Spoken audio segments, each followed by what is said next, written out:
Hello students, एक बार फिर से आप सभी का स्वागत है आज की शानदार क्लास में। आज की जो क्लास है वो है 3 वर्ड्स पर उनके करेक्ट यूजेस को लेकर।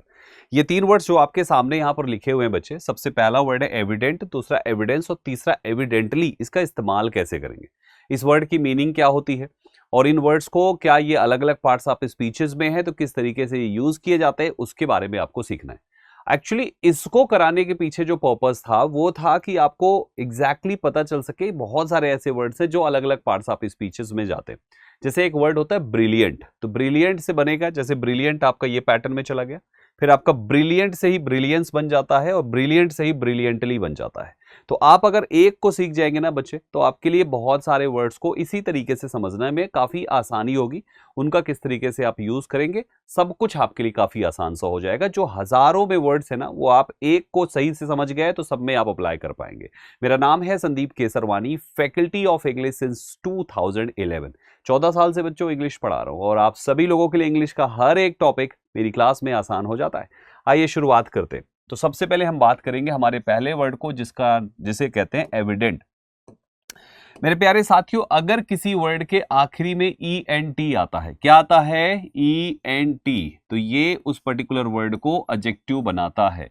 तो पहचानने का एक शॉर्टकट है कि हाँ, कोई भी वर्ड ये एडजेक्टिव है, तो एडजेक्टिव है तो कैसे पता चला, हमारे उसके आखिरी में ई एन टी लगा हुआ है। ई एन टी लास्ट में होना अर्थात उस वर्ड को एडजेक्टिव मानना। ठीक है, 99% आपको ऐसा होगा जब E N T ending word adjective ही होगा। 1% एक्सेप्शन थोड़े बहुत हो सकते हैं। अब हमें एविडेंट का मतलब होता है कोई चीज जो बिल्कुल क्लियर है, बिल्कुल ऑब्वियस है, स्पष्ट है, साफ साफ है, एकदम से सब कुछ क्लियर कट है। That is called evident. बात समझ में आ रही है? एविडेंट जो बिल्कुल क्लियर कट है, साफ साफ है एकदम से, उसे कहते हैं एविडेंट। जैसे एग्जाम्पल समझेंगे, her happiness was evident from her smile. उसकी जो खुशी है वो बिल्कुल साफ दिख रही थी उसके मुस्कुराहट से। तो उसकी मुस्कुराहट से उसकी खुशी बिल्कुल साफ दिख रही थी।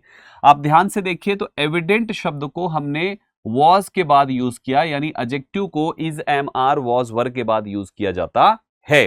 तो ये हमारा हो गया पहला एग्जाम्पल। दूसरा एग्जाम्पल देखिए, his disappointment was evident when his name was not called.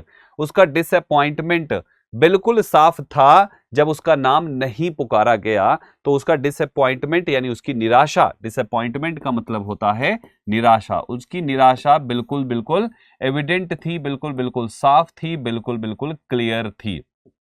ठीक है, सो माय डियर स्टूडेंट्स, ये आपका दूसरा एग्जांपल। तीसरा देखिए, the teachers anger became evident after repeated disturbance. Repeated disturbance के बाद टीचर का एंगर जो है, यानी टीचर का गुस्सा, वो एविडेंट हो गया, बिल्कुल साफ दिख गया, मतलब सामने से दिख रहा था कि टीचर अब गुस्सा कर रहे हैं। तो ये तीनों एग्जाम्पल से आप एक एडजेक्टिव के इस्तेमाल को समझ सकते हैं कि एक एडजेक्टिव को किस तरीके से यूज किया जाता है। तो जैसे एविडेंट शब्द को आपने ऐसे यूज किया, वैसे ही आप ब्रिलियंट शब्द को भी यूज करेंगे और ऐसे बहुत सारे वर्ड्स आएंगे जिनको आप ऐसे यूज करेंगे। ठीक, अब आते हैं दूसरे पे।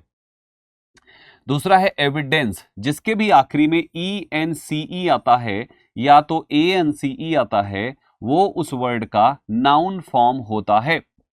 तो हमें पता चल गया कि एविडेंस एक नाउन है जिसका मतलब होता है सबूत या तो प्रमाण, कोई प्रूफ हो, कोई फैक्ट हो, कोई इंफॉर्मेशन है सपोर्टिंग समथिंग, जो उसे कहते हैं बच्चे एविडेंस। आपने सुना होगा कि भैया कोई एविडेंस होगा तो प्रेजेंट करिए, नहीं तो ऐसे केस खारिज हो जाएगा। तो एविडेंस मतलब होता है सबूत। ठीक, इसको कैसे यूज करेंगे, क्योंकि ये एक नाउन है। The police found strong evidence against the thief. Thief के अगेंस्ट में पुलिस को स्ट्रॉन्ग एविडेंस मिला। तो यहां पर एविडेंस यानी कि सबूत, जो कि सेंटेंस में एक एडजेक्टिव के बाद इस्तेमाल किया जा रहा है। आप ध्यान से देखिए, तो स्ट्रॉन्ग एडजेक्टिव है उस एविडेंस के लिए, तो हमारा एक नाउन के तरीके से एविडेंस का यूज किया गया। दूसरा एग्जांपल देखिए, there was no evidence to prove his involvement in the case. कोई भी सबूत नहीं था केस में उसके इन्वॉल्वमेंट को प्रूव करने के लिए। तो यहां पर भी एविडेंस शब्द को नो के बाद यूज किया गया। ये नो आपका एडजेक्टिव है, जैसे ये स्ट्रॉन्ग यहां पर एडजेक्टिव है और ये आपका यहां भी नाउन हुआ और यहां पर भी नाउन हुआ। अब आप मान लीजिए एग्जाम में कभी ऐसा सेंटेंस पूछा जाए और वो एविडेंस की जगह पे एविडेंट लिख दिया जाए, तो आप तुरंत पकड़ लीजिएगा कि एडजेक्टिव के बाद लिखा जा रहा है तो नाउन ही चाहिए, वहां पे दूसरा एडजेक्टिव नहीं चाहिए। Scientific evidence supports the theory of evolution. अब यहां पर देखिए साइंटिफिक एविडेंस, ये एविडेंस आपका नाउन है तो पहला वाला वर्ड साइंटिफिक यानी एडजेक्टिव लिखा गया है यहां पर। तो इस तरीके से ये दूसरा वर्ड के सारे यूजेस बनते हैं। अब आते हैं हमारे तीसरे वर्ड पे जो कि है एविडेंटली। आप थोड़ा ध्यान से देखिए, एविडेंट यानी कि पहले आपका ENT वाला वर्ड था जो एक एडजेक्टिव था बच्चे, और उसके साथ में ly जोड़ा गया, यानी एक एडजेक्टिव में ly जोड़ा गया तो जो वर्ड बनता है वो वर्ड हमारा एडवर्ब होता है। कोई भी एडजेक्टिव होगा जब उसमें ly जुड़ा होगा तो समझ जाइएगा वो एडवर्ब है। अब चाहे वो ENT पर एंड हो रहा है, चाहे वो OUS पर एंड हो रहा है, चाहे वो लेस पर एंड हो रहा है, चाहे बहुत सारे वर्ड्स आते हैं जिन पर एंड होने वाले को एडजेक्टिव कहते हैं। हम उसको एडजेक्टिव को पहचानने वाले चीज में सीखेंगे। सो एविडेंटली मीन्स होता है क्लियरली या ऑब्वियसली, अर्थात जो एविडेंट का मतलब था, जैसे एविडेंट मीन्स था क्लियर तो एविडेंटली हो गया क्लियरली।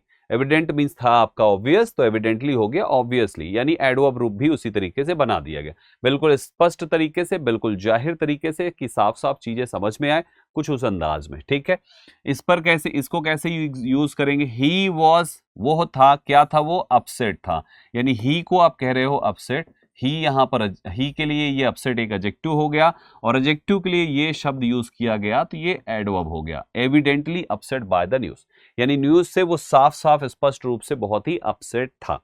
दूसरा देखिए, she was evidently tired, she के लिए टायर्ड है तो ये एडजेक्टिव हो गया, उसके लिए एडवर्ब हो गया, आफ्टर वर्किंग ऑल नाइट। और तीसरा, ही वॉज एविडेंटली लाइंग, ये लाइंग यहाँ पे वॉज की वर्ब हो गई और वर्ब के लिए एडवर्ब का काम कर रहा है, टू अवॉइड पनिशमेंट। तो इस तरीके से आपके एविडेंटली वर्ड्स अच्छे से यूज हो जाते हैं। क्लियर हो गया? तो एविडेंटली को सेंटेंस में एडवर्ब की तरह यूज करना है, एविडेंस को नाउन की तरह, और एविडेंट को एडजेक्टिव की तरह यूज करना है। अब ये कितना आपको समझ में आया, इन एग्जाम्पल से समझते हैं। ये तो समझ में आ गया कि एविडेंट एडजेक्टिव है, एविडेंस आपका नाउन है, एविडेंटली आपका एडवर्ब है। इनको पता करने की कुछ हैक है दोस्तों। एविडेंट पता करना है कैसा है, स्पष्ट, ये आपको आंसर मिल जाएगा। एविडेंस पता करना है तो क्या है, इससे सवाल करिए तो आंसर मिलेगा, और कैसे, तो इससे सवाल करने पे एडवर्ब आपको मिल जाते हैं। ये तीन आपके हैं कुछ हैक्स जो सेंटेंस में इजीली आइडेंटिफाई हो जाते हैं कि यहाँ पे एडजेक्टिव चाहिए, एडवर्ब चाहिए, या तो आपको नाउन चाहिए। ठीक है, अब थोड़ी सी कुछ क्विज करेंगे। पहला सवाल है, he was clearly dash that he had not prepared for the exam. आपके हिसाब से वहां पर क्या होना चाहिए? ही वॉज, वह, इट वॉज, यह था, क्लियरली डैश, यह क्लियरली था, क्या था? आपके पास चार ऑप्शन है। यह क्लियरली एविडेंस था, एविडेंट था, एविडेंटली था, या एविडेंसेस था।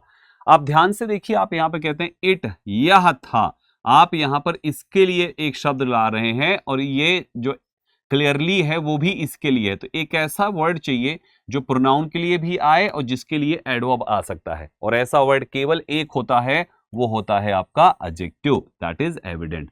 तो यहां पर क्योंकि एडजेक्टिव होगा तो एडजेक्टिव के लिए एडवर्ब आ सकता है, और एडजेक्टिव ही प्रोनाउन के लिए इस्तेमाल किया जाता है। तो हमारा करेक्ट आंसर जाएगा ऑप्शन बी को, दैट इज एविडेंट। अच्छा, दूसरा सवाल आंसर करिए आप सभी लोग। सवाल है, the lawyer failed to produce any strong dash in support of his client. अपने क्लाइंट के सपोर्ट में कोई भी स्ट्रॉन्ग चीज को प्रोड्यूस करने में लॉयर असफल रहा। तो आपके हिसाब से क्या होना चाहिए? देखिए, एनी स्ट्रॉन्ग शब्द लिखा हुआ है, यानी कि ब्लैंक के ठीक पहले स्ट्रॉन्ग लिखा हुआ है जो एक एडजेक्टिव है, और एडजेक्टिव का इस्तेमाल किया जाता है नाउन से पहले। तो आपको नाउन वाला वर्ड चाहिए, ना तो ये हो सकता है, ना तो ये हो सकता है, और ना ही ये हो सकता है।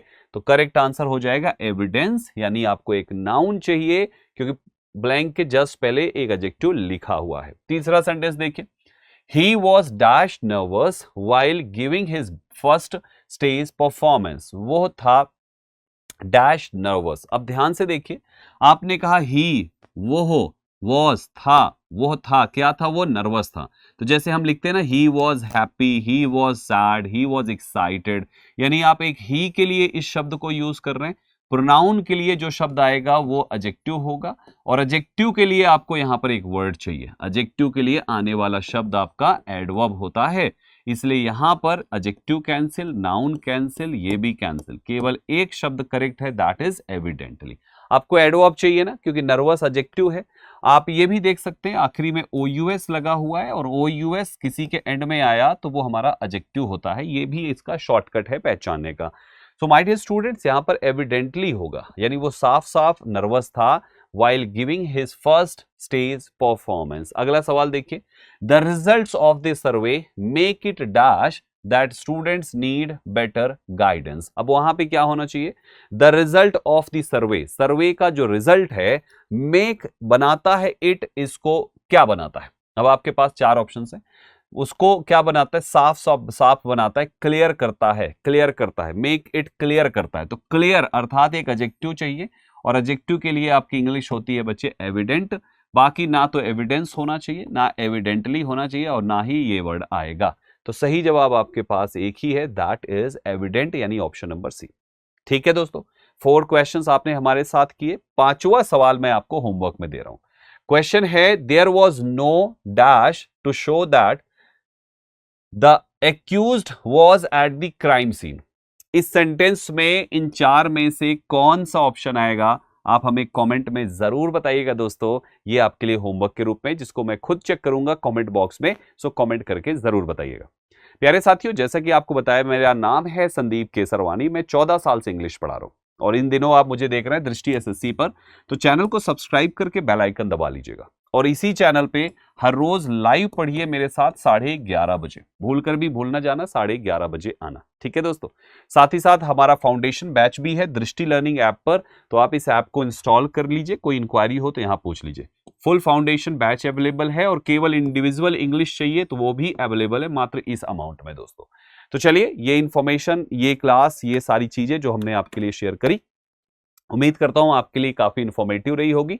और आज के सेशन में पढ़ाए गए वो चीजें, वो तीनों वर्ड्स और उनसे मिलते जुलते जितने भी वर्ड्स हैं, वो सारे वर्ड्स अब आपको यूज करने में बिल्कुल भी दिक्कत नहीं होगी।